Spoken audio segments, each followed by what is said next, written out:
Happy Friday, Edmentum, Illinois. And we are here today, Jason and myself, with one of our dynamic team members, David Cicero. He is the host of our Edmentum Podcast, among other amazing work that he does throughout our organization. David, welcome. Yeah, it's awesome to be here. So happy that I was invited. Yeah, Cheers.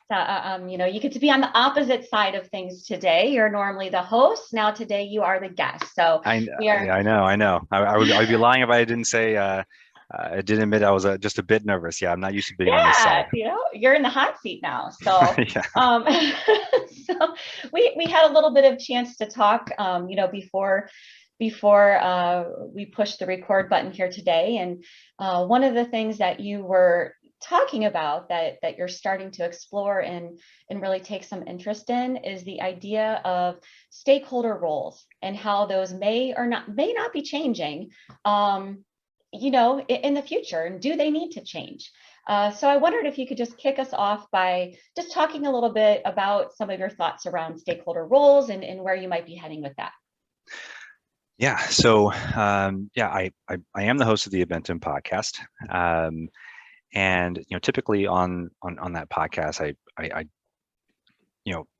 my colleagues and I and those I work with to produce that media really try to focus on what the next topic might be in education, right? So just trying to take that temperature check and see what questions might come up next, and just try to stay ahead of things as best as possible. And so this idea of stakeholder roles really came near the end of last year, as I worked with districts and schools as they implemented their virtual programs, and started to notice that certain processes and procedures that we use in a traditional classroom, obviously they change, when we work with virtual students, but that sort of deeper concepts were changing in the way that they were used to connect with students. And one of them that we had just previously talked about was like social emotional learning, right? So I work with a lot of schools that implement social emotional learning into the traditional curriculum, and it seemed like on the virtual side of things, this is just one example, that it was what I'll call operationalized to achieve a specific goal, right? Where maybe in a traditional classroom or in a traditional setting, we want all of our students to understand digital citizenship, right? We might use the context of SEL to get that point across as we continue to help our students find success. We can still do that in a virtual environment, but it also, in many cases, took on this other role of being a great entry point for communication, right? So as virtual instructors were trying to connect with their students, it was difficult for many reasons. And what they found was, in many cases, what was found was, if we approach those students on sort of the emotional side first, right, trying to approach them with some of those SEL concepts, that opened the door for further communication, and students were more likely to continue to connect and on a more regular basis. And then at that point, those instructors were then able to bring in those conversations around academics and progress, and achievement. And so when I started to see that, not just simple processes changing, but that we're sort of using these larger schooling initiatives in a different way to achieve different goals, and it's really a strategic change. That's what sort of got me interested. And I'm thinking, okay, maybe the profile of a student, what a student is, needs to be relooked at, right? How we see a student, what they need, what we expect from them, what they expect from themselves.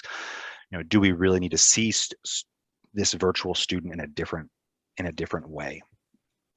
Then that kind of carried over to saying, okay, well, maybe down the line I'll think about teachers in the same way, and maybe parents and guardians in the same way. So that's sort of where it got started, because I saw some very fundamental strategic changes in the way we use the tools at our disposal in education and some of those academic topics in education to achieve different goals than they might be used to achieve, in a more traditional setting. David, you mentioned parents, and you talked about teachers using SEL, as an entry point to really connect with students in a remote, in a virtual setting. Maybe the idea of students' roles adapting and changing a little bit when they're learning remotely or they're learning, at home, say through a webcam or whatever the case may be. How about parents, guardians, families? What are your initial thoughts just on, how maybe their roles, might evolve, in this type of an environment? Yeah, I don't have an answer for you. So I really don't know outside of what we know so far, right? Mm-hmm. So we know the sorts of, we know how our expectations of families has changed for students learning virtually, right? We're living it. I lived it, right? And it's at a very, my understanding is at a very shallow level at this moment. And so what I'll do, in fact, is if I do decide to pursue that particular topic, I'll use the Edmentum Podcast as a vehicle to answer that question, right? Yeah. That's has been my purpose as a to use the podcast to learn, and the listeners will learn with me, right? And I just try to draw out those interesting ideas and keep building over time. So right now I'm really at the moment in deciding if I think that conversation is needed. Mm-hmm. So sure. So let me tell you where I'm at. So we've covered some student profile content already, and to start this year off, I've been focusing more on the teacher role, right? Mm-hmm. So when I took that concept of is the teacher's role changing, I decided to do it through the lens of however it's changing, let's help teachers feel positive about it. So I didn't really dig in. I did dig in some, but I really wanted to say, however it's changing, let's talk about how we can change it, with our heads up, right? With a lot of confidence, a lot of excitement, things like that. We're going to go teach virtual.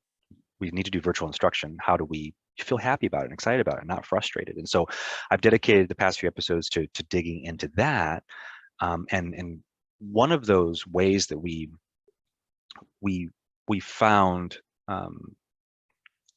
that we can help teachers feel that way, and we have proof of, is through EdOptions Academy, right? Edmentum's virtual school. So the EdOptions Academy has they're going to kill me if I don't get this right, an instructional coaching and mentoring program, right? So we can pull teachers in and help them kind of make that transition when they need to perform those duties. But it's got multiple parts. I mean, it's got sort of that long-term mentoring part. It's got that sort of constant coaching part. We connect them to a network. They're in a cohort. They really do a really good job of creating a community around these teachers. Now, this is not to plug EdOptions Academy, and neither was the podcast. In fact, I'm editing it today. It's going to get released this afternoon or later this evening.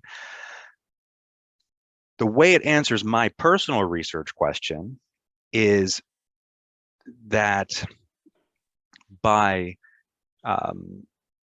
looking at mentoring and coaching as a tool to solve problems in education, right? Edmentum Advocacy Academy used it as a tool to solve this problem, and the teachers coming out of it are doing fantastic. They're more confident. They have a community they can connect with. They are successful virtual instructors now, right? And to me, that helps. That's one angle to take, right? How do we make teachers feel confident? We should look at mentoring and coaching. And maybe we should look at mentoring and coaching for anything, right? If we have an issue, can it be solved with mentoring and coaching? And so I approach the podcast from that larger view. Where can we plug mentoring and coaching, right, as a tool to help our education staff, and then we kind of dig into that virtual learning piece. So kind of just finishing up the teacher stakeholder idea right now, and I'm at that moment where I'm sort of meditating on,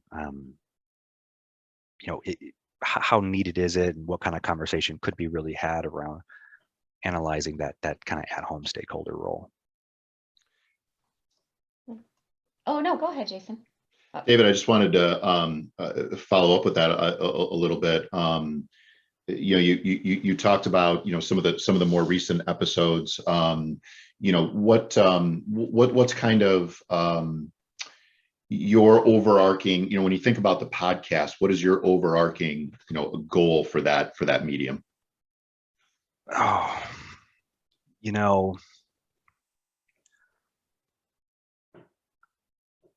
that's a really good question. And part of me feels like I should have an immediate answer. And part of me purposely hesitates to ever really having an immediate answer, because I feel like remaining agile in my thinking and being able to just respond to things as they arise, like for instance, when we were just really deep in the midst of COVID, did episodes around helping families. That's what was needed. That was never the plan. So the part of my answer would be, if you look at the body of, I would step back and look at the body of work and determine its purpose, right? So it's constantly becoming, right? It sounds so philosophical, but it's the way I feel. Now, my second part would really be that, I want the podcast to be a place where thought leaders can come and share ideas, where thought leaders can come and listen and get new ideas to help us, to help everyone, right? To help educators across the world. I secretly have plans to expand a little bit. That might be ways in the future, but just to continue to generate ideas, continue to question, continue to discover. I think the podcast itself, I suppose my goal would be to help everybody that's listening stay agile, stay thinking, and just giving them new avenues to approach their practice. Love that. Go ahead, Meredith. You had one more follow-up, and then we'll wrap it up. Oh, I was just going to say, you answered the question that I was going to ask around, teacher engagement. And I think what I really, what hit home is that we can look at the things that work in the brick and mortar environment and transfer those over to a virtual environment. So, mentoring and instructional coaching has been happening for years and years and years in a brick and mortar. So, well, why wouldn't that same need be there for virtual learning? Of course it is. But I think, we just have a new lens on it right now because everybody was forced to do it. But like you said, there are entities that have been doing this for years, and we can look to those entities to, as models for these schools that are now taking these steps to, have their own virtual academies. So I think it's really great. Absolutely, and maybe a question is, can mentoring / coaching play a role in how we connect with that at-home stakeholder? Yeah. Oh my gosh. Yeah. Love it. More fodder for more future questions. Podcasts. Well, David, thank you so much for being with us today. It's always a pleasure to talk to you and hear about what's going on in your mind and where the podcast is headed. So definitely, I encourage everyone to subscribe to the Edmentum Podcast. You will learn a lot and really enjoy it. So thank you so much, David, and we'll chat with you soon. Yeah, my pleasure. Thank you.